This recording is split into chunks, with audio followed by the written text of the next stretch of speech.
வாழ்க்க வளமுடன். சுவாமிஜி, என்னைச் சூழ்ந்துள்ளவர்களுடைய பொறாமையை வென்று, அவர்கள் தரும் தொல்லைகளை எதிர்த்து, வாழ்வில் வெற்றியும் மேன்மையும் அடைய உரிய வழியினை அருள் கூர்ந்து சொல்லித் தரும்படி வேண்டுகிறேன். வாழ்க்க வளமுடன். நீங்கள் முதலில் பிறரிடமிருந்து எதையும் எதிர்பார்க்கக் கூடாது.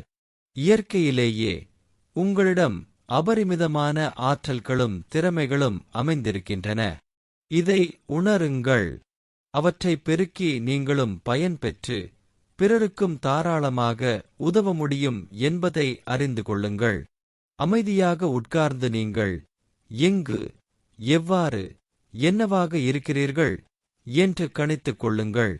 அதாவது வயதில், உடல் வலுவில், உடல் நலத்தில், கல்வியில், தொழில்திறனில், அறிவு வளர்ச்சியில், அதிகாரத்தில், செல்வ நிலையில், சூழ்நிலையமைப்பில் நீங்கள் எவ்வாறு இருக்கின்றீர்கள் என்று கூர்ந்த அறிவோடு கணித்துக் கொள்ளுங்கள். இவ்வளவு இருப்பையும் வைத்துக்கொண்டு நீங்கள் ஏன் பிறரிடமிருந்து எதையோ எதிர்பார்க்க வேண்டும்? தான், குடும்பம், சுற்றம், ஊர், உலகம் என்ற அளவில் ஒவ்வொருவருக்கும் ஐவகை கடமைகள் உள்ளன. உங்களிடமுள்ள இருப்பை வைத்துக்கொண்டு எந்த அளவில் எவ்வாறு இக்கடமைகளைச் செய்து பிறர்க்கு எப்பொழுதும் உதவி செய்து கொண்டே இருக்க முடியும் என்னும் பெருந்தன்மையை மனதில் ஏற்படுத்திக் கொள்ளுங்கள். கடமைகளை சிறப்பாகச் செய்வதற்காக எந்த திறமை அல்லது இருப்பை வளர்த்துக் கொள்ள முடியுமோ அந்த அளவு அதற்காகவும் ஆற்றலை செலவிட வேண்டும்.